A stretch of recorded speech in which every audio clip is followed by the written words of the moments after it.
রুদ্রপুর কেন্দ্রীয় জামে মসজিদ ও হাফিজিয়া মাদ্রাসা এতিমখানার যৌথ উদ্যোগে হাফেজ ছাত্রদের পাগড়ি প্রদান উপলক্ষে ২৬তম বার্ষিক তফসিরুল কোরআন মাহফিলের প্রধান মেহমান মাওলানা হাফিজুর রহমান সিদ্দিক কুয়াকাটা, প্রতিষ্ঠাতা পরিচালক জামিয়া তালিমিয়া আদর্শনগর ঢাকা। আলোচনা করেছেন মাওলানা আব্দুল খালেক শরীয়তপুরি, হাফেজ মাওলানা গাজী আল মাহমুদ, মুফতি ইলিয়াস মাহমুদি, সভাপতি জনাব মোহাম্মদ নুরুল ইসলাম, সভাপতি রুদ্রপুর কেন্দ্রীয় জামে মসজিদ। আরজ গুজার হাফেজ মাওলানা মুফতি রমজান আলী রাশেদি, মোহতামি মত্র মাদ্রাসা। উপস্থিত হজরত উলামায়ে কেরাম, মুসলমান ভাইরা, আল্লাহ তাআলার দরবারে শুকরিয়া আদায় করছি। আল্লাহ আমাদেরকে এই মাহফিলে উপস্থিত হওয়ার তৌফিক দান করেছেন বলি আলহামদুলিল্লাহ। আমি আপনাদের সামনে ২০ নম্বর পারা ১৭ নম্বর পৃষ্ঠা সূরা আনকাবুতের ১৬-১৭ নম্বর আয়াতে কারিমা তেলাওয়াত করেছি। আয়াতের অনুবাদগুলো শুনে নেই। আল্লাহ তাআলা বলেন, ওয়া ইব্রাহিমা, ইব্রাহিমকে তার জাতির কাছে পাঠাইলাম। ইদ ক্বালা লিকওমিহি ইবুদুল্লাহ ওয়াত্তাকুহ, যখন ইব্রাহিম নবী তার জাতিকে বললেন, হে আমার সম্প্রদায়, তোমরা আল্লাহর ইবাদত করো এবং তাকেই ভয় করো। যালিকুম খায়রুল লাকুম ইন কুনতুম তা'লামুন, তোমরা যদি জ্ঞান রাখো এটাই তোমাদের জন্য কল্যাণ। কি শিখলাম? আল্লাহর ইবাদত করা, আল্লাহকে ভয় করা, এটা আমাদের জন্য কল্যাণ। এরপর ইব্রাহিম নবী তার জাতিকে বলেন, আচ্ছা তোমরা আল্লাহ ছাড়া যাদের ইবাদত করো, উপাসনা করো, এগুলা তোমরা সঠিক কাজ করো না। ইন্নামা তা'বুদুনা মিন দুনিল্লাহি আওসানা, তোমরা আল্লাহর পরিবর্তে কিছু প্রতিমার পূজা করো, আল্লাহর পরিবর্তে কিছু প্রতিমার উপাসনা করো, পূজা করো। ওয়া তাখলুকুনা ইফকা, এবং কিছু মিথ্যা রচনা করো। এক তো আল্লাহ ছাড়া অন্যদের উপাসনা করো, আবার এগুলার ব্যাপারে মিথ্যা কথা বইলা জাতিকে ধোঁকা দাও, মানুষকে বুঝাও। শিরিক করা এটা হারাম, শিরিকের সমর্থন করা হারাম। আবার যাদের শিরিক করা হয় তাদের প্রশংসা করা হারাম। যদি কোনো মুসলমান প্রশংসা করে, ঈমান নবায়ন করতে হবে, তওবা করতে হবে। কি ঠিক? কি বুঝলেন? যাদের শিরিক করা হয়, শিরিক হারাম, শিরিকের সমর্থন হারাম। শিরিক করা হয় যাদের, আল্লাহ ছাড়া যাদের শিরিক করা হয়, যাদের ইবাদত করা হয়, যাদেরকে আল্লাহর সাথে শরীক করা হচ্ছে, তাদেরকে বিভিন্ন প্রশংসায় মুসলমান তাদের প্রশংসা করা, এটা মুসলমানের জন্য হারাম। ঈমানে খতরা আসবে, তওবা করতে হবে। তো ইব্রাহিম নবী বললেন, তাখলুকুনা ইফকা, এক তো তোমরা আল্লাহ ছাড়া প্রতিমার পূজা করো, আবার মিথ্যা কথাও বানায় বানায় বলো যে এই প্রতিমার এই উপকারিতা, বলে না? নিষেধ। ইন্নাল্লাযীনা তা'বুদুনা মিন দুনিল্লাহি লা ইয়ামলিকুনা লাকুম রিজকা, আল্লাহ ছাড়া যেই প্রতিমাগুলা তোমরা ডাকো, যেই প্রতিমাগুলার ইবাদত করছো তোমরা আল্লাহ ছাড়া, তারা রিজিক দেওয়ার ক্ষমতা রাখে না। ফাবতাগু ইনদাল্লাহির রিজকা ওয়া'বুদুহু ওয়াশকুরু লাহ, অতএব আল্লাহর কাছে রিজিক কামনা করো, আল্লাহর ইবাদত করো, আল্লাহর শুকরিয়া আদায় করো। রিজিক দেয় আল্লাহ, তাই আল্লাহর কাছে রিজিক কামনা করো, আল্লাহর ইবাদত করো, আল্লাহর শুকরিয়া আদায় করো। মনে রাখবা, ইলাইহি তুরজাউন, তার কাছে তোমাদেরকে ফিরে যেতে হবে। আয়াতের শিক্ষা, যারা একত্ববাদী বিশ্বাসী, যারা আল্লাহ বিশ্বাসী, তারা শিরিককে সমর্থন করতে পারে না, শিরিকের পক্ষে কথা বলতে পারে না। শিরিক করা হয় যাদের, তাদের প্রশংসা করতে পারে না, শিরিককে শুভেচ্ছা জানাতে পারে না। কোনো মুসলমান যদি এটা করে থাকে, তওবা করতে হবে, ঈমান নবায়ন করতে হবে। সোজা কথা, ব্যাখ্যার কোনো সুযোগ নাই, এই সেই তবে যদি, কিন্তু এই জাতীয় কথা বলার কোনো সুযোগ নাই। মুসলমানের জন্য শিরিকের সমর্থন হারাম, আগেও হারাম, এখনো হারাম, কিয়ামত পর্যন্ত হারাম। কাদের জন্য বলেন? কাদের জন্য? টেনশনে পড়ে গেছেন। কারণ কি জানেন? তাওহীদের আলোচনা না হইতে না হইতে এদেশের 90% মুসলমান হওয়া সত্ত্বেও কেমন যেন ইমানের আলো নিবু নিবু অবস্থা। সবাই টেনশনে পড়ে, কি আসলে কি শিরিক করা হারাম, এরকম টেনশন আছে মুসলমানের। এইগুলো সূরা আনকাবুতের আয়াত 17-12 3 নম্বর পৃষ্ঠা, সূরা আম্বিয়ার 25 নম্বর আয়াতে আল্লাহ বলেন, ওয়ামা আরসালনা মিন ক্বাবলিকা মির রাসূলিন ইল্লা নুহি ইলাইহি আন্নাহু লা ইলাহা ইল্লা আনা ফা'বুদুন। নবী, আপনার পূর্বে যত রাসূল আমি পাঠিয়েছি সকলকে এই আদেশ দিয়েছি, আমি আল্লাহ ছাড়া কোনো ইলাহ নাই, অতএব আমার ইবাদত করো। সূরা নাহলের 36 নম্বর আয়াত, ওয়ালাকাদ বা'আসনা ফি কুল্লি উম্মাতির রাসূলান আন ই'বুদুল্লাহ ওয়াজতানিবুত তাগুত। আমি প্রত্যেক উম্মতের মাঝে একজন রাসূল পাঠিয়েছি এই আদেশ দিয়ে যে তোমরা আল্লাহর ইবাদত করো, তাগুতকে তোমরা পরিহার করো, তাগুতকে পরিত্যাগ করো। আল্লাহ ছাড়া যাদের ইবাদত প্রার্থনা করা হয় এরা হলো তাগুত। শয়তান হলো 1 নাম্বার তাগুত, আর শয়তান মানুষকে আল্লাহর পরিবর্তে যেই সমস্ত জিনিসের উপাসনা করায় এরাও তাগুত। কোন মানুষ যদি আল্লাহর বিরুদ্ধে, রসুলের বিরুদ্ধে, কোরআনের বিরুদ্ধে, হাদিসের বিরুদ্ধে অবস্থান নেয় সেও তাগুত। কোন শাসক যদি কোরআনের বিরুদ্ধে অবস্থান নেয়, হাদিসের বিরুদ্ধে অবস্থান নেয়, আর যদি সে মুসলমান হয় সেও তাগুত। সে কি? জি, তাগুত। এ হলো আপনার সূরা নাহলের 36 নম্বর আয়াত। সূরা হুদের একাধিক আয়াতে আল্লাহ বলেন, বিভিন্ন নবী তার জাতিকে এই দাওয়াত দিছে, ক্বালা ইয়া কওমি ইবুদুল্লাহ মা লাকুম মিন ইলাহিন গায়রু। হে আমার সম্প্রদায়, তোমরা আল্লাহর ইবাদত করো, তিনি ছাড়া তোমাদের কোনো ইলাহ নেই।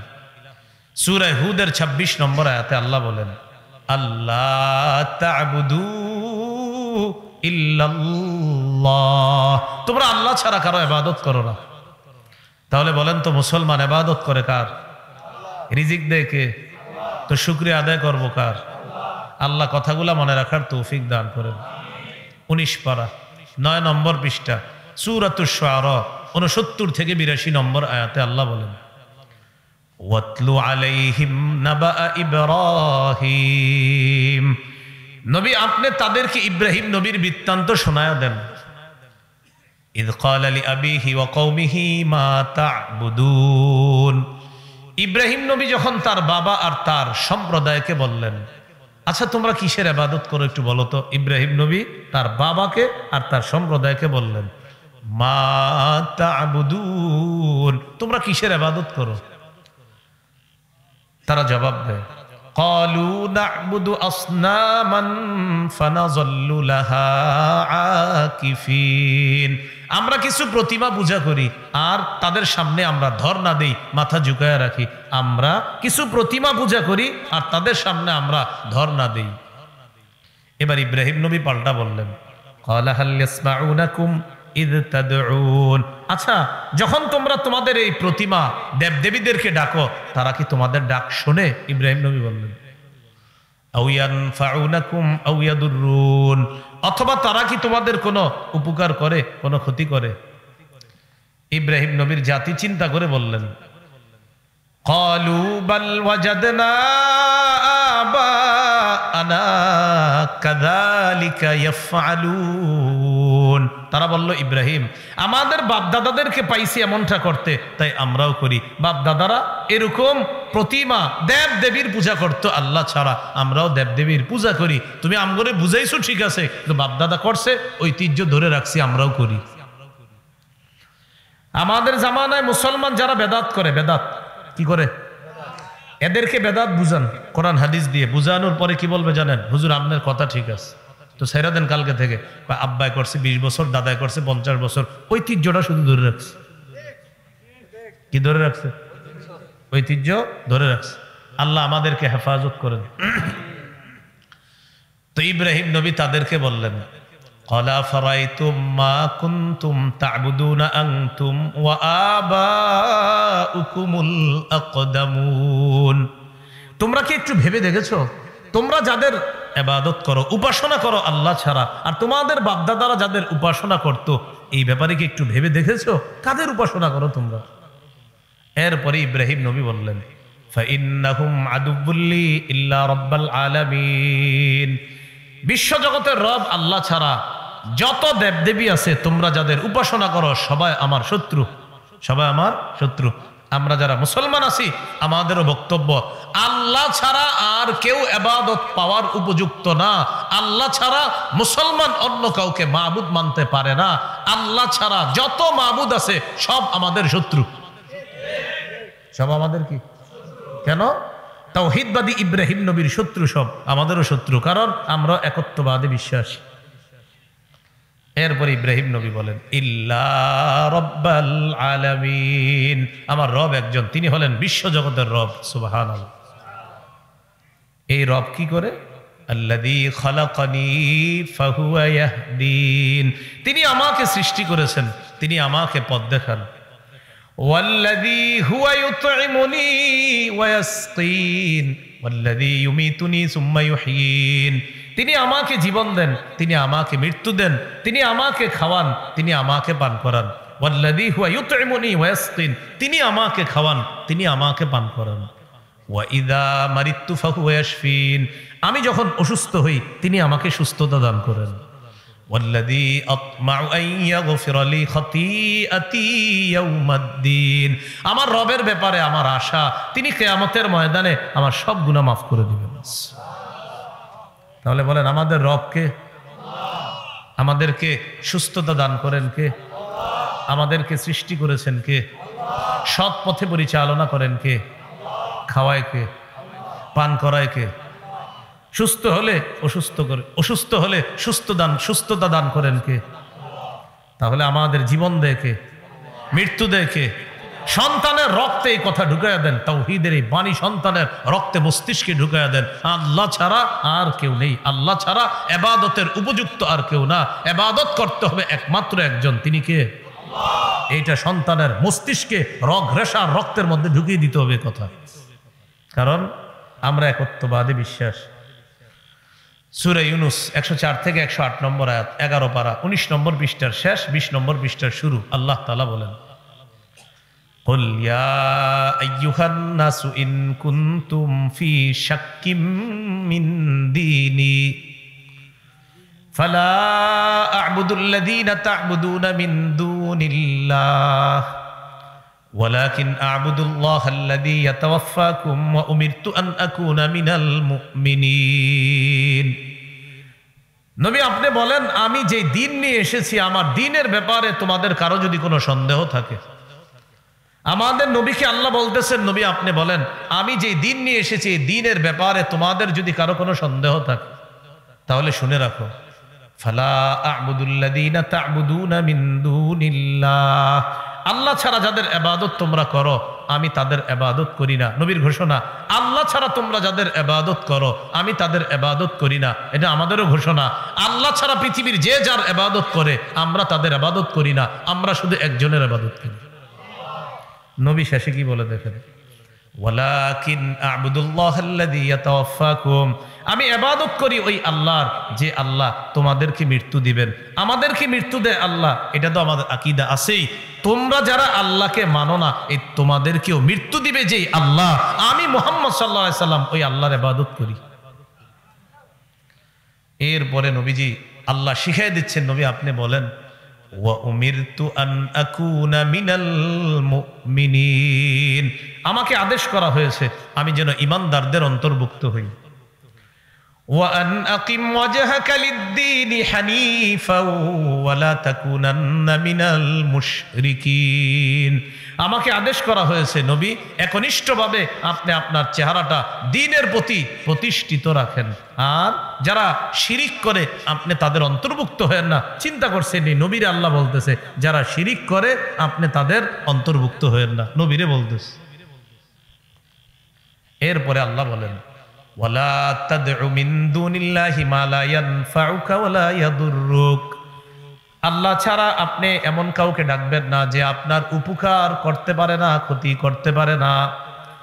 ওয়ালা তাদউ মিন দুনিল্লাহি মা লা ইয়ানফাউকা ওয়া লা ইয়াদুররুক, আল্লাহ ছাড়া এমন কাউকে আপনি ডাকবেন না মা লা ইয়ানফাউকা, যে আপনার উপকার করতে পারে না, ওয়ালা ইয়াদুররুক, যে আপনার ক্ষতি করতে পারে না। পরে কি বলে দেখেন, ফা ইন ফাআলতা, নবী আপনি যদি আল্লাহ ছাড়া কাউকে ডাকেন, নবী আপনি যদি আল্লাহ ছাড়া কাউকে ডাকেন, নবী আপনি কাউকে যদি আল্লাহ ছাড়া কাউকে যদি উপকার আর ক্ষতিকারক মনে করেন, আল্লাহ ছাড়া যদি মনে করেন কেউ আপনার উপকার ক্ষতি করতে পারে, যদি মনে করেন, ফাইন্নাকা ইদাম মিনাজ জালিমিন, আপনি ওই মানুষদের অন্তর্ভুক্ত হবেন যারা জালেম। নাউজুবিল্লাহ।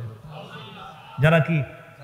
আল্লাহ নবীরে বলতেছে, নবী আপনি যদি আমি আল্লাহ ছাড়া কাউকে ডাকেন, মনে করেন যে উপকার ক্ষতি করতে পারে, তো মনে রাখবেন আপনি তাদের অন্তর্ভুক্ত হবেন যারা জালেম। এই গেল 19 নম্বর পৃষ্ঠা 11 পারার। এবার 20 নম্বর পৃষ্ঠায় শুরুতে আল্লাহ বলেন, ওয়া ইয়ামসাসকাল্লাহু বিদুররিন ফালা কাশিফা লাহু ইল্লা হু। নবী আল্লাহ যদি আপনার কোনো ক্ষতি করার ইচ্ছা করেন, ফালা কাশিফা লাহু ইল্লা হু, আল্লাহ ছাড়া আপনার এই ক্ষতি কেউ দূর করতে পারবে না। আল্লাহ যদি আপনার ক্ষতি করার ইচ্ছা করেন, আল্লাহ ছাড়া এই ক্ষতি কেউ দূর করতে পারবে না। ওয়া ইয়ুরিদকা বিখাইরিন ফালা রাদ্দা লিফাদলি, আল্লাহ যদি আপনার উপকার করার ইচ্ছা করেন, তাহলে আল্লাহর অনুগ্রহ কেউ প্রতিহত করতে পারবে না, আটকাইতে পারবে না। আল্লাহ ক্ষতি করার ইচ্ছা করলে এই ক্ষতি কেউ দূর করতে পারবে না আল্লাহ ছাড়া। আল্লাহ যদি উপকার করার ইচ্ছা করেন, তো আল্লাহর অনুগ্রহ কেউ আটকাইতে পারবে না। ইউসিবু বিহি মান ইয়াশাউ মিন ইবাদি, ইউসিবু বিহি, এখানে বিহি দ্বারা উদ্দেশ্য হলো আল্লাহর অনুগ্রহ। আল্লাহর অনুগ্রহ আল্লাহ তার বান্দাদের মধ্য থেকে যাকে ইচ্ছা তাকে আল্লাহ দান করেন। ওয়া হুয়াল গফুরুর রহিম, তিনি ক্ষমাশীল, তিনি দয়ালু। আয়াতগুলা বুঝে থাকলে বলেন তো, উপকার ক্ষতি করার এই সমস্ত বিষয়ের ক্ষমতা একমাত্র কার? আমাদের নবীকে বলতেছে আপনি মুমিনদের অন্তর্ভুক্ত হন, এই আদেশ আপনাকে করলাম। আমাদের নবীকে আল্লাহ বলতেছে, হাবিব আপনি তাদের অন্তর্ভুক্ত হয়েন না যারা শিরিক করে। আমাদের নবীকে আল্লাহ বলতেছে, হাবিব আমারে ছাড়া যদি আপনি কাউকে উপকার ক্ষতি করার জন্য আপনি ডাকেন, তাহলে কিন্তু আপনি তাদের অন্তর্ভুক্ত হবেন যারা জালেম। কারে বলতেছে? নবীরে। আসলে এগুলা আল্লাহ নবীরে বইলা আমাদেরকে বলতেছে। আমাদের কাদেরকে বলতেছে? আমাদেরকে বলতেছে যে সাবধান, এগুলা করবা না। আল্লাহ আমাদেরকে শিরিক থেকে হেফাজত করেন। এইগুলো 11 পারার 19-20 নম্বর পৃষ্ঠা, সূরা ইউনূসের 104 থেকে 108 নম্বর আয়াত। এবার চলেন আমরা সূরা ইউসুফে চলে যাই, 37 থেকে 40 নম্বর আয়াত। ইউসুফ নবীর বক্তব্য আল্লাহ 12 পারার 18 পৃষ্ঠার শেষ 19 পৃষ্ঠার শুরুতে আল্লাহ আলোচনা করছেন। আল্লাহ তাআলা বলেন, ইন্নী তারাকতু মিল্লাতা কওমিন লা ইউমিনুনা বিল্লাহি ওয়া হুম বিল আখিরাতি হুম কাফিরুন, আমি পরিত্যাগ করলাম মিল্লাতা কওমিন, ওই সম্প্রদায়ের ধর্ম, লা ইউমিনুনা বিল্লাহ, যারা আল্লাহকে বিশ্বাস করে না, ওয়া হুম বিল আখিরাতি হুম কাফিরুন, যারা আখিরাতকে অস্বীকার করে, তাদের ধর্ম আমি প্রত্যাখ্যান করলাম। এটা আমারও বক্তব্য, এটা আপনাদেরও বক্তব্য যে আমরা ওই ধর্ম প্রত্যাখ্যান করলাম, যেই ধর্ম আল্লাহ বিশ্বাস করে না, যেই ধর্ম আখিরাত বিশ্বাস করে না, ওই সম্প্রদায়ের ধর্ম আমরা প্রত্যাখ্যান করি। কারণ আমাদের বিশ্বাস আল্লাহ আছে, আখিরাত আছে। আমাদের বিশ্বাস কি আছে? এটা আবার 19 নম্বর পৃষ্ঠার শুরুতেই বলতেছে, ওয়াত্তাবাতু মিল্লাতা আবাই ইব্রাহিম ওয়া ইসহাক ওয়া ইয়াকুব। ইউসুফ নবী বলতেছে, আমি আমার বাপদাদা ইব্রাহিম, ইসহাক, ইয়াকুবের অনুসরণ করি, তাদের ধর্মের অনুসরণ করি, কারণ তাদের ধর্ম তাওহীদের ধর্ম। এজন্য একটা কথা মনে রাখবেন, বলেন দ্বীনে তাওহীদ সকল যুগের, বলেন সত্য দিন। আবার দ্বীনে তাওহীদ সকল যুগের সত্য দিন। শরীয়তে মুহাম্মদ কোরআন নাজিলের পর থেকে কিয়ামত পর্যন্ত একমাত্র শরীয়ত। তাহলে দ্বীনে তাওহীদ সকল যুগের দিন, সকল যুগের দিন দ্বীনে তাওহীদ, এটাই সঠিক ধর্ম। আর শরীয়তে মুহাম্মদ কোরআন নাজিলের পর থেকে কিয়ামত পর্যন্ত একমাত্র মীমাংসিত শরীয়তে মুহাম্মদ, সেটা হলো আমাদের নবী মুহাম্মদ সাল্লাল্লাহু আলাইহি সাল্লামের শরীয়ত। বাস, এটা ফায়সালা, এটা মীমাংসা। এই কথাটা আল্লাহ সূরা হুদের মধ্যে বলছে। সব নবীর দাওয়াত ছিল কি? ক্বালা ইয়া কওমি ইবুদুল্লাহা মা লাকুম মিন ইলাহিন গায়রু, হে আমার সম্প্রদায় তোমরা আল্লাহর ইবাদত করো, তিনি ছাড়া তোমাদের কোনো ইলাহ নাই। সূরা হুদের 26 নম্বর আয়াতে আল্লাহ বলেন, আল্লাহ তা'বুদু ইল্লাল্লাহ, তোমরা আল্লাহ ছাড়া আর কারো ইবাদত করো না। এটা সব নবীদের দাওয়াত ছিল। আল্লাহ আমাদেরকে তাওহীদের উপর প্রতিষ্ঠিত থেকে আমরা যেন মরতে পারি, আল্লাহ তৌফিক দান করেন। কথাগুলো কি মনে থাকবে ইনশাআল্লাহ? হাদিসে কুদসি সহিহ মুসলিমের বর্ণনা, আল্লাহ পাক রব্বুল আলামিন বলেন, ইন্নী খলাকতু ইবাদি হুনাফা কুল্লাহুম ফাআতাতহুমুশ শায়াতিন ফাজতালাতহুম আন দীনিহিম ওয়া হাররামাত আলাইহিম মা আহলালতু লাহুম ওয়া আমারাতহুম আন ইউশরিকু বি মা লাম উনজিল বিহি সুলতানা। আমি যত মানুষ বানাইছি, সৃষ্টি করছি, আমার সব বান্দাদেরকে তাওহীদের উপর সৃষ্টি করছি। কিসের উপর? আল্লাহ সবাইরে তাওহীদের উপর সৃষ্টি করছে। ইবলিস তাদের কাছে আইসা তাদেরকে তাদের ধর্ম থেকে দূরে সরাইয়া দিছে। সরানোর পর ইবলিস তাদেরকে আদেশ করছে তারা যেন আমি আল্লাহর সাথে শিরিক করি। এই ইবলিস কি করছে? ওই মানুষগুলাকে আমি আল্লাহর সাথে শিরিক করাইছে কে? ইবলিস। মূলত মানুষকে আল্লাহ বানাইছে কিসের উপর? তাওহীদের উপর। ইবলিস আইসা তাদেরকে দূরে সরাইয়া দিছে আর আল্লাহর সাথে শিরিকের আদেশ করছে। আল্লাহ আমাদেরকে শিরিক থেকে হেফাজত করেন, শিরিকের চিন্তা থেকেও হেফাজত করেন। আমার সাথে বলেন, বলেন শিরিক করব না, শিরিকের সমর্থন করব না, শিরিকের উৎসবকে শুভেচ্ছা জানাবো না, আবার শিরিক করব না, শিরিকের সমর্থন করব না, শিরকের উৎসবকে শুভেচ্ছা জানাবো না। বলেন অন্য ধর্মের ইবাদত, প্রার্থনা, উপাসনা তাদের ধর্মীয় ব্যাপার, তাদেরকে নিরাপত্তা দেওয়া মুসলিমদেরও দায়িত্ব। তবে শিরিকের সমর্থন কোনোভাবেই করা যাবে না। ব্যাস মনে রাখতে হবে। ইমান হেফাজতের জন্য দরজা বন্ধ করে যদি থাকতে হয়, বসে থাকেন, ঘরে বসে থাকেন। যে হুজুর বাহিরে গেলে একটু ঝামেলা হয়, অমুকে অমুকে এটা এটা বলে, আপনি ঘরে বসে থাকেন। যেহেতু বাহিরে গেলে আপনার ইমান নিয়ে ঝামেলা, ঘরে বসে থাকেন। হুজুর ঘরেও আমি টিকতে পারতেছি না, ঘরের ভিতরে আন্ডারগ্রাউন্ড বানান, উনি গিয়ে বসে থাকেন ইমান নিয়ে। কেন? আমার সাথে বলেন, বলেন উদারতা ভালো, বলেন সবাই বলেন উদারতা ভালো। তবে উদারতার নামে আদর্শ বিসর্জন দেওয়া যাবে না। আবার উদারতা ভালো, উদারতার নামে আদর্শ বিসর্জন দেওয়া যাবে না। আমরা আদর্শের উপর অটল থেকে এদেশে ইসলাম প্রতিষ্ঠার চেষ্টা করব। 50 বছর 100 বছর লাগুক, তারপরেও আদর্শ বিসর্জন দিব না। কি কথা বুঝে আসছে? ইসলাম প্রতিষ্ঠার চেষ্টা চালাবো। হুজুর কবে? আর আমি পারি না, আমার সন্তান করবে। হুজুর আমার সন্তান যদি না পারে আমার নাতি নাতনি করবে, ওরা যদি না পারে ওদের নাতি নাতনিরা করবে। হুজুর কবে হবে? উত্তর হলো মুসলমানদের পৃথিবীতে হারানোর কিছু নাই। মুসলমান যা করে আল্লাহর জন্য করে। পেলাম আলহামদুলিল্লাহ, পাই না তাও সমস্যা নেই, কিয়ামতে নিশ্চিত পেয়ে যাবো ইনশাআল্লাহ। কি শিখলাম? মুসলমানদের হারানোর কিছু নেই, মুসলমানদের হারানোর কিছু নেই। মুসলমান শুধু চেষ্টা করবে।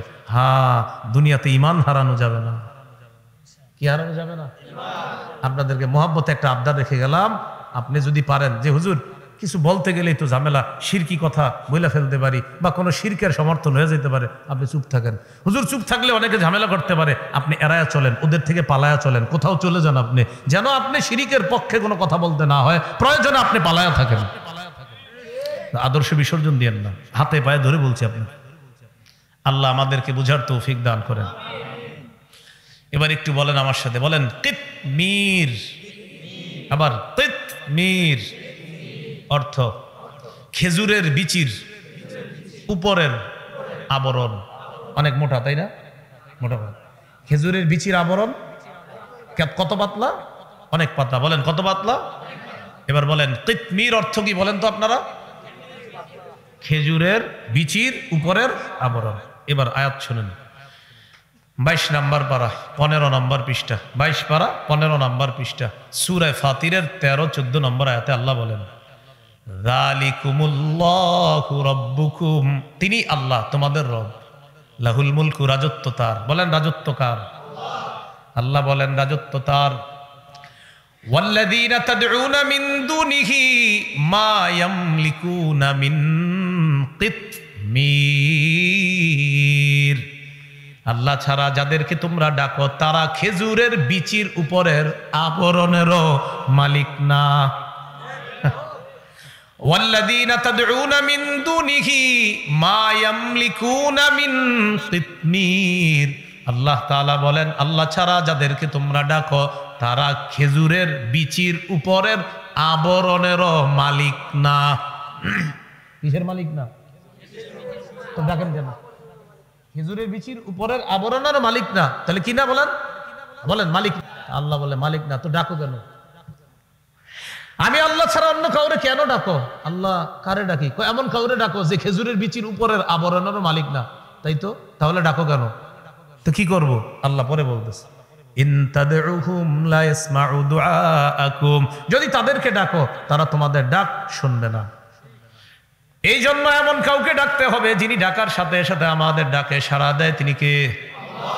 সূরা বাকারার 186 নম্বর আয়াতে আল্লাহ বলেন, উজিবু দাওয়াতাদ দাঈ ইযা দাআন, আহ্বানকারী আমাকে ডাকার সাথে সাথে আমি আল্লাহ তার আহ্বানে সাড়া দিই।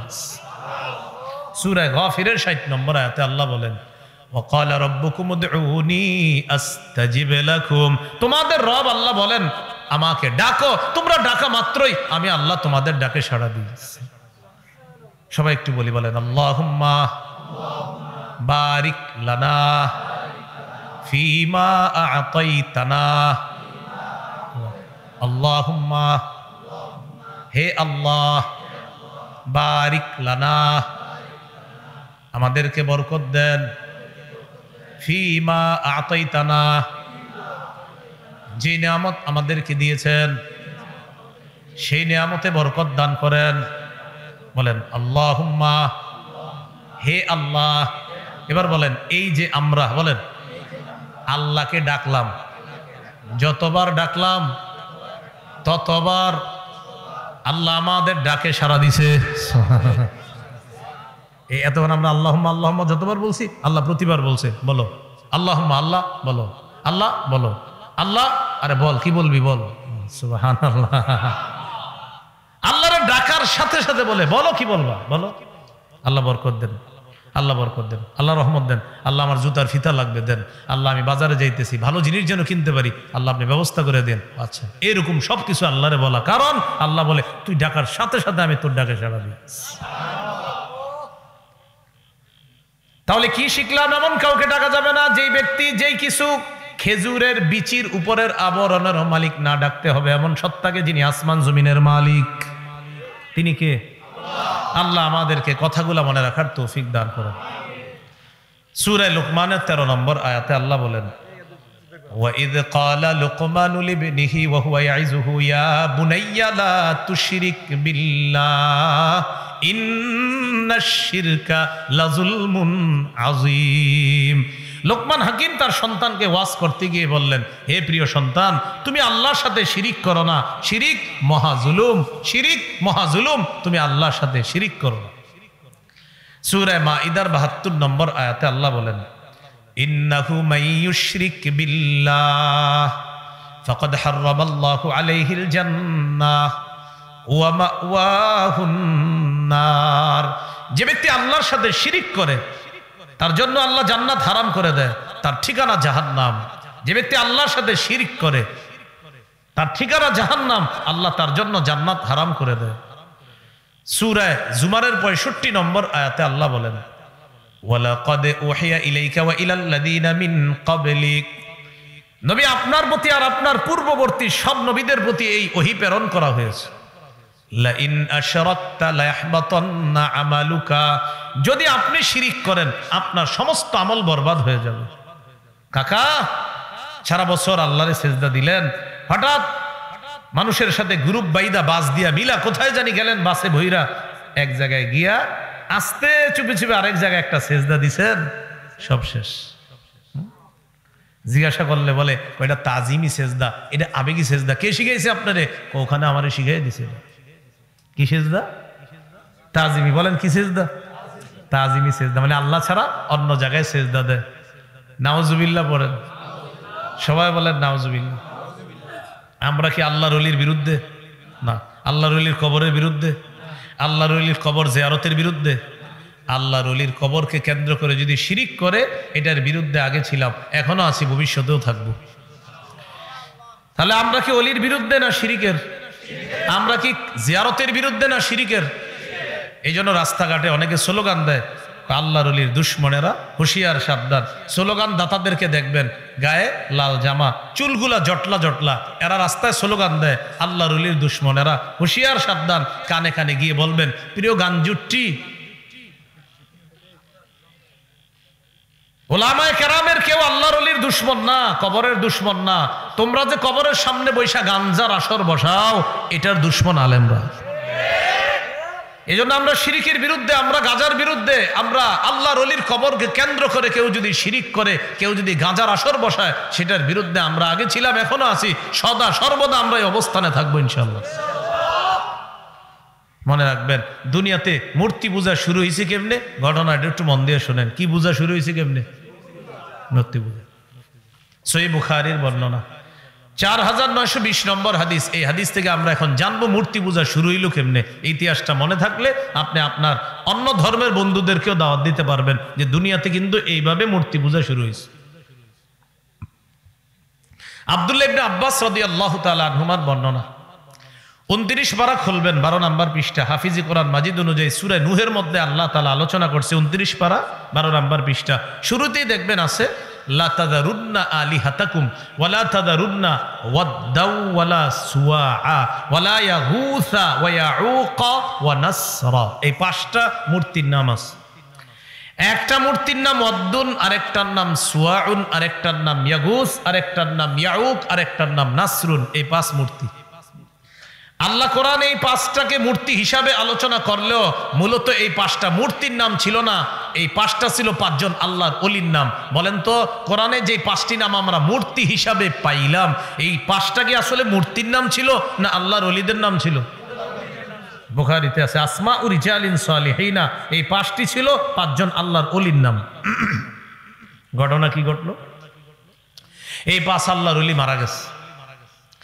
মারা যাওয়ার পর তাদের অনুসারী যারা আছে, মন খারাপ, ইবলিস তাদের কাছে আসছে মানুষের রূপ ধারণ করে। আসার পর ইবলিস তাদেরকে বলল, কি ব্যাপার, মন খারাপ কেন? তারা বলল, আমরা যে আল্লাহর ওলিদেরকে দেখলে ইবাদতে মজা পাইতাম, তারা এখন দুনিয়াতে আর নাই, এই জন্য আর আগের মতো ইবাদতে মজা পাই না। এটা সহজ বিষয়।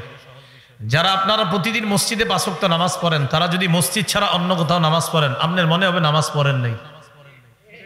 মসজিদের মজাটা বাহিরে পাওয়া যায় না।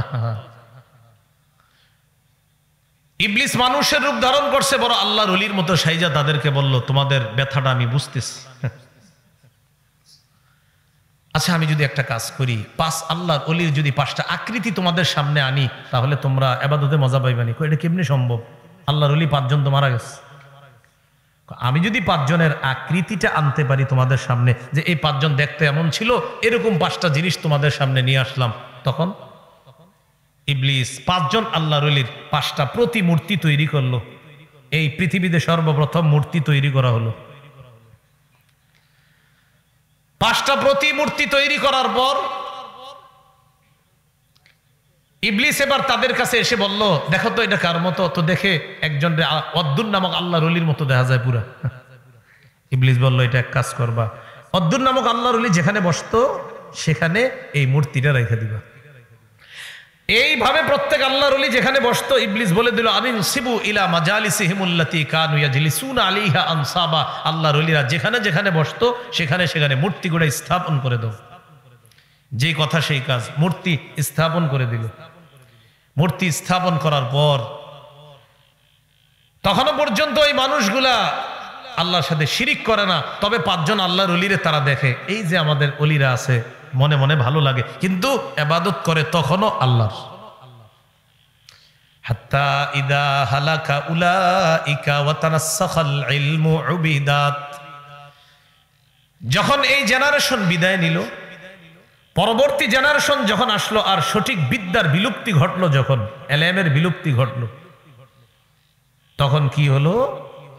ইবলিস আবার পরবর্তী জাতির কাছে আইসা বলতেছে, তোমাদের বাপ দাদাদেরকে দেখেছি এই 5 আল্লাহর ওলির সামনে সেজদা দিতে, তোমরাও সেজদা দাও, ভালো লাগবে। তখন তাদেরকে ইবলিস এই 5 আল্লাহর ওলির সামনে সেজদা করাইলো। এই প্রথম দুনিয়াতে শিরিক শুরু হলো, এর আগে পৃথিবীতে শিরিক হয় নাই। কথা কি মনে থাকবে? কিন্তু আপনারা শিখলেন কি, সেটা হলো আমার মূল বিষয়। শিরিকের সূচনা হলো 5 জন আল্লাহর ওলির আবেগকে কেন্দ্র করে, নাকি কোনো খারাপ মানুষকে কেন্দ্র করে? আল্লাহর ওলির আবেগকে কেন্দ্র করে। যেমনি ভাবে আল্লাহর ওলির আবেগকে কেন্দ্র করে মূর্তি পূজা শুরু হলো, বর্তমান যুগেও আল্লাহর ওলির আবেগকে কেন্দ্র করে দরগা পূজা হয়। কি পূজা? এখন অনেকে বিরোধিতা করবে, হুজুর আপনি দরগার বিরুদ্ধে। না, আমি দরগা পূজার বিরুদ্ধে, দরগার না। কথাটা বুঝতে হবে। আল্লাহর ওলির দরগা, আল্লাহর ওলির আস্তানা, আল্লাহর ওলির কবর, সেটার বিরুদ্ধে আমি না, কিন্তু কবর কেন্দ্র করে শিরিকের বিরুদ্ধে হবে। এই বিষয়টা অনেকে বুঝে না। দেখবেন আমার এই ওয়াজদারে একদল বলবে, হুজুরে আল্লাহর ওলির দুশমন। আমি কি ওলির বিরুদ্ধে বলছি না শিরিকের? আল্লাহ আমাদেরকে বোঝার তৌফিক দান করুন। যদি বলেন আমি অলির বিরোধিতা করছি, তাহলে এই 5 আল্লাহর অলি, যে 5 আল্লাহর অলির হিস্টোরি মাত্র বললাম, এই ব্যাপারে কি জবাব দিবেন? এটা কোরআনে আছে আলোচনা। এখান থেকে আমরা শিখলাম, আবেগের কারণে, আবেগের বর্ষবর্তী হয়ে অনেক সময় আমরা আমাদের ঈমানকে বিসর্জন দিয়ে দিই। আল্লাহ আমাদেরকে হেফাজত করেন। এই হলো মূর্তি পূজার ইতিহাস। সহিহ বুখারীর বর্ণনা 6861 নম্বর হাদিসের বর্ণনা, আব্দুল্লাহ ইবনে মাসউদ রাদিয়াল্লাহু তাআলা আনহুর বর্ণনা। এক ব্যক্তি নবীর কাছে আসছে। আসার পর নবীজিকে জিজ্ঞাসা করলেন, আইয়ুয যামবি আকবারু ইনদাল্লাহ, ইয়া রাসূলুল্লাহ, আল্লাহর কাছে সবচেয়ে বড় পাপ কোনটি আপনার কাছে জানতে চাই। নবীজি বললেন, আনতাদউ লিল্লাহি নিদ্দান ওয়া হুয়া খালাকাকা, যে আল্লাহ তোমাকে সৃষ্টি করেছেন, এই আল্লাহর সাথে কোন সমকক্ষ নির্ধারণ করা, এটা হলো সবচাইতে বড় পাপ। আল্লাহ তোমারে বানাইলেন, আল্লাহর কাছে তুমি সন্তান চাও, আবার কোন মানুষের কাছেও তুমি সন্তান চাও। এই যে তুমি আল্লাহর কাছেও সন্তান চাইলা, আবার মানুষের কাছেও চাইলা, এই আল্লাহর সাথে সমকক্ষ নির্ধারণ করা, এটা সবচেয়ে বড় পাপ। এটা সবচেয়ে বড় পাপ। তুমি আল্লাহর সাথে অন্য কোন সমকক্ষকে ডাকা। আল্লাহ আমাদেরকে হেফাজত করেন। সহিহ বুখারীর 6675 নম্বর হাদিসের বর্ণনা, আব্দুল্লাহ ইবনে আমর রাদিয়াল্লাহু তাআলা আনহুমার বর্ণনা। তিনি বলেন, ক্বালা রাসূলুল্লাহ সাল্লাল্লাহু আলাইহি ওয়াসাল্লাম, আল কাবাইরু আল ইশরাকু বিল্লাহ, সবচেয়ে বড় কবিরা গুনাহ আল্লাহর সাথে শিরিক করা। সবচেয়ে বড় কবিরা গুনাহ আল্লাহর সাথে শিরক করা। মুসনাদ আহমদ হাদিসের কিতাব, প্রায় 40,000-এর কাছাকাছি হাদিস আছে এই কিতাবের মধ্যে। এর মধ্যে 27,000-এর বেশি আছে বিশুদ্ধ হাদিস। এই কিতাবের 22,075 নম্বর হাদিসের বর্ণনা, নবীর একজন সাহাবী নাম মুআজ ইবনে জাবাল রাদিয়াল্লাহু তাআলা, তিনি বলেন, আওসানি রাসূলুল্লাহ সাল্লাল্লাহু আলাইহি ওয়াসাল্লাম বিআশরি কালিমাত। মুআজ ইবনে জাবাল বলেন, আল্লাহ নবী আমাকে 10টি বিষয়ে উপদেশ দিয়েছেন। কয়টা? এই 10টি বিষয় সবাই মুখস্থ করেন। 1 নাম্বার, লা তুশরিক বিল্লাহি শাইআ ওয়া ইন কুতিলতা ওয়া হুররিকতা। মুআজ, তোমাকে যদি হত্যা করা হয়, তোমাকে যদি পুড়িয়ে দেওয়া হয়, তোমাকে যদি জ্বালিয়ে দেওয়া হয়, তুমি আল্লাহর সাথে শিরিক করবা না। তোমাকে যদি হত্যা করা হয়, তোমাকে যদি পুড়িয়ে দেওয়া হয়, তুমি আল্লাহর সাথে শিরিক করবা না। কয় নাম্বার উপদেশ? 2 নাম্বার, ওয়ালা তাউক্কাদনা ওয়ালিদাইকা ওয়া ইন আমারাকা আন তাখরুজা মিন আহলিকা ওয়া মালিকা। তোমার মা বাবা যদি তোমাকে তোমার ঘর আর তোমার সম্পদ ছেড়ে দিতে বলে, এরপরেও মা বাবার নাফরমানি করবা না। আপনার মা বাবা বলছে ঘর ছেড়ে দে, সম্পদ ছেড়ে দে, নবীজি বলেন এরপরেও মা বাবার নাফরমানি করবা না। 3 নাম্বার, ওয়ালা তাতরুকান্না সালাতান মাকতুবাতান মুতাআম্মিদা। মুআজ, 1 ওয়াক্ত ফরজ নামাজ ইচ্ছাকৃতভাবে ছেড়ে দিও না। কোন ব্যক্তি যদি 1 ওয়াক্ত ফরজ নামাজ ইচ্ছাকৃতভাবে ছেড়ে দেয়, ফজর নামাজ না কিন্তু ফরজ, ফরজ বলেন কি? ফরজ, ফরজ, ফজর না, ফজর তো ছাড়েই, ফরজ, ফরজ। 1 ওয়াক্ত ফরজ নামাজ যদি কেউ ছেড়ে দেয়, আল্লাহর জিম্মা তার থেকে উঠে যায়। তোর যা মন চায় তুই তা কর, যা, আল্লাহর জিম্মা উঠে যায়। এই হলো 3 নাম্বার উপদেশ। 4 নাম্বার, ওয়ালা তাশরাবান্না খামরা। মাস, তুমি মদ পান করবা না। ফাইন্নাহু রাসু কুল্লি ফাহিশা। মদ সমস্ত অশ্লীলতার মূল। মদ দ্বারা উদ্দেশ্য যত মাদক দ্রব্য আছে, মানুষ বিভিন্ন নামে মাদক দ্রব্য সেবন করে, নাম পাল্টায়া মাদক দ্রব্যের নাম রাখে।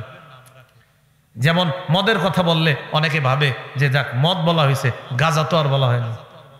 মাদক দ্রব্য সব উদ্দেশ্য, ইয়াবা, বাবা, গাঁজা, হিরোইন, ফেন্সিডিল, আফিম, কানাডা ড্রাই, মাস্তুদ, শ্যাম্পেন, ডাইল, ভ্যান গাড়ির চিপা চুপা, টাকার নোটের মধ্যে আমদানি রপ্তানি ইত্যাদি যা হয় সব মাদক দ্রব্য এগুলা নিষিদ্ধ। এ হলো 4 নাম্বার, তুমি মদ পান করবা না। 5 নাম্বার, ওয়াইয়াকা ওয়াল মাসিয়া ফাইন্না বিল মাসিয়াতি হাল্লা সাখাতুল্লাহ, তুমি নাফরমানি থেকে বাঁচো, নাফরমানির কারণে আল্লাহর গজব আসে দুনিয়াতে। বিশেষ করে জিনা, ব্যভিচার আর সুদ নামক নাফরমানির কারণে এলাকায় আল্লাহ বেশি গজব দেয়। কিসের কারণে? সুদ আর জিনা। বলেন কি? হ্যাঁ, আবার বলেন। সুদ, সুদ ভালো করে বলেন। সুদ চিনেননি? সুদ মানে হলো যেটার ইংরেজিতে স্মার্ট স্মার্ট ভাব নিয়ে বলে ইন্টারেস্ট। ধনী মানুষ যখন সুদ খায় না, উনি কিন্তু বলে না যে সুদ, উনি বলবে ইন্টারেস্ট। আপনি বলবেন স্যার কি অবস্থা, আপনার ব্যবসা কেমন? বলবে মূল প্রফিট তোমার 50 লাখ আর উইথ ইন্টারেস্ট 50 লাখ। মূল লাভ হলো তোমার 50 লাখ আর সাথে তোমার সুদ হলো 50 লাখ। তো ইংরেজিতে যেহেতু বলছে, সামনে যে আছে ভাবে স্যারে না জানি কত বড় ব্যবসা করে, যেহেতু ইংরেজি বলছে তার মানে অনেক বড়ই ব্যবসা হবে, যেহেতু কি বলছে।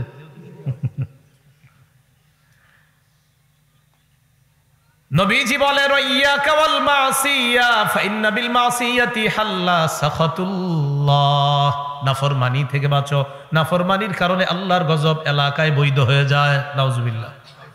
6 নাম্বার, ওয়াইয়াকা ওয়াল ফিরার মিনাজ জাহফি ওয়া ইন হালাকান নাস, জিহাদের ময়দানে যদি সবাই শেষ হয়ে যায়, মুআজ তুমি জিহাদের ময়দান থেকে কখনো পলায়ন করবা না।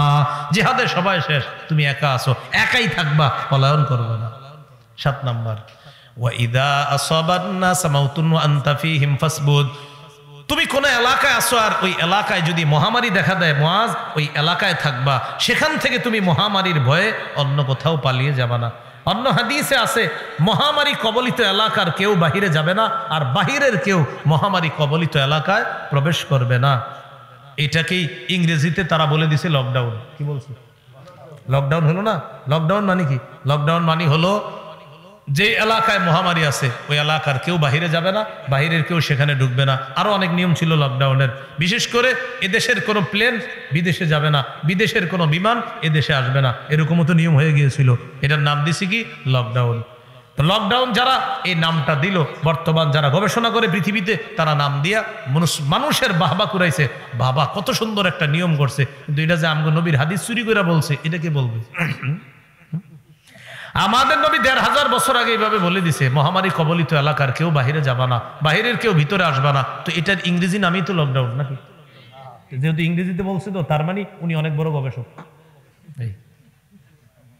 আল্লাহ আমাদেরকে বুঝার তৌফিক দান করেন। হ্যাঁ, এই গেল 7 নাম্বার। 8 নাম্বার, ওয়া আনফিক আলা ইয়ালিকা মিন তাওলিকা, মুআজ তুমি তোমার পরিবারের উপর তুমি সাধ্য অনুযায়ী খরচ করবা, আপনার যে পরিমাণ ইনকাম এই পরিমাণ খরচ করা। 9 নাম্বার, ওয়ালা তারফা আনহুম আসাকা আদাবা, মুআজ পরিবারের উপর থেকে শাসনের লাঠি উঠায় নিবা না, তাদের উপর শাসনের লাঠি রাখবা। আপনার পরিবার যেন আপনাকে ভয় পায় যে নাফরমানি করলে এই ঘরে কোনো ছাড় পাওয়া যাবে না, এরকম অন্তত ভয় যেন আপনার পরিবার আপনাকে পায়। 10 নাম্বার, ওয়া আখিফহুম ফিল্লাহি আযজা ওয়া জাল, মুআজ তুমি তোমার পরিবারকে আল্লাহর ব্যাপারে সদা সর্বদা ভয় দেখাও। আল্লাহ আমাদেরকে শিরিক থেকে হেফাজত করেন। তিরমিজির হাদিস 3540 নম্বর হাদিস। এই হাদিসের মধ্যে আছে, হাদিসে কুদসির মধ্যে আল্লাহ পাক রব্বুল আলামিন বলেন, ইন্নাকা লাউ আতাইতানি বিকরাবিল আরদি খাতায়ায়া, বান্দা তুমি যদি আমার কাছে রাশি রাশি বালু পরিমাণ গুনাহ নিয়ে আসো, সুম্মা লাকিতানি লা তুশরিকু বি শাইআ, আর আমি যদি দেখি তোমার গুনাহের মধ্যে শিরিক নামক গুনাহ নাই, শিরিক নামক গুনাহ নাই, লা আতাইতুকা বিকরাবিহা মাগফিরা, আমি আল্লাহ বালু পরিমাণ ক্ষমা দিয়ে তোমাকে ক্ষমা করে দেব। শর্ত কি না করা? বলেন কি না করা? এটাই সূরা নিসার 48 নম্বর আয়াতে আল্লাহ বলছে, ইন্নাল্লাহা লা ইয়াগফিরু আন ইউশরাকা বিহি, আল্লাহর সাথে শিরিক করলে এটা আল্লাহ ক্ষমা করেন না, এই অপরাধ আল্লাহ ক্ষমা করেন না। সহিহ মুসলিমের হাদিস 6440 নম্বর হাদিস। এই হাদিসের মধ্যে আছে, ক্বালা রাসূলুল্লাহ সাল্লাল্লাহু আলাইহি ওয়াসাল্লাম, তু'রাদুল আ'মালু ইলাল্লাহ ফি কুল্লি ইয়াউমি খামিসিন ওয়া ইসনাইন, প্রতি বৃহস্পতিবার আর সোমবার আমলনামা আল্লাহর কাছে পাঠানো হয়। প্রতি বৃহস্পতিবার আর সোমবার আমলনামা আল্লাহর কাছে পেশ করা হয়। আমার আপনার আমলনামা প্রতি বৃহস্পতিবার আর সোমবার আল্লাহর কাছে পেশ করা হয়। ফায়াগফিরুল্লাহু লিকুল্লি ইমরিইন লা ইউশরিকু বিল্লাহি শাইআ ওয়া ইল্লা ইমরাআন কানাত বাইনাহু ওয়া বাইনা আখিহি শাহনা। আল্লাহ দেখে ওই আমলনামার মধ্যে তার মোটামুটি ইবাদত বন্দেগী আছে, আবার অনেক গুনাহও আছে। দুইটা গুনাহ নাই, এক হলো শিরিক নাই, আর একটা ভাইয়ে ভাইয়ে বিদ্বেষ, এই গুনাহটা নাই। কয়টা গুনাহ নাই? দুইটা।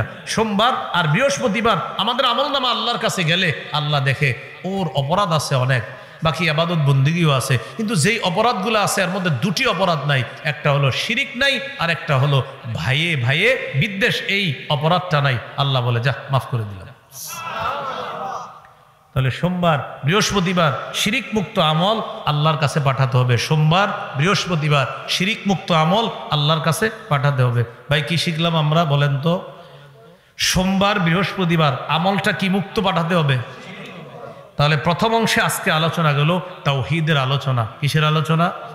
ঘরের ভিতরে, গর্তের ভিতরে গিয়েও তাওহীদের উপর অটল থাকতে হবে, ঈমান রাখতে হবে। ঈমান থাকার জায়গা হলো কলবের মধ্যে, এটা পিওর খাঁটি রাখতে হবে।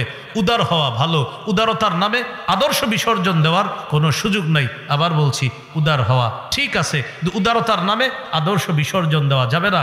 আল্লাহ আমাদেরকে ইসলামী মূল্যবোধে বিশ্বাসী হয়ে যেন আদর্শের উপর অটল থেকে আমরা কবরে যেতে পারি, আল্লাহ তৌফিক দান করেন। একত্ববাদী একজন মুসলিম হয়ে যেন আমরা কবরে যেতে পারি, আল্লাহ তাআলা তৌফিক দান করেন। এখন মাদ্রাসা ছাত্র কয়েকজনকে পাগড়ি দেওয়া হবে, আমরা ইনশাল্লাহ একটু বসি, পাগড়ি অনুষ্ঠান। আর আজকের যে আলোচনাটা একটু শুনেন, শিরিকের আলোচনা। আমার কিতাব আছে মিম্বরের আমানত, দ্বিতীয় খণ্ডে শিরিক সম্পর্কে আলোচনা পাবেন, আর 5 নম্বর খণ্ডে তাওহীদ সম্পর্কে লম্বা আলোচনা পাবেন, 6 নম্বর খণ্ডে তাওহীদের দাবি কি, এই আলোচনাগুলো পাবেন।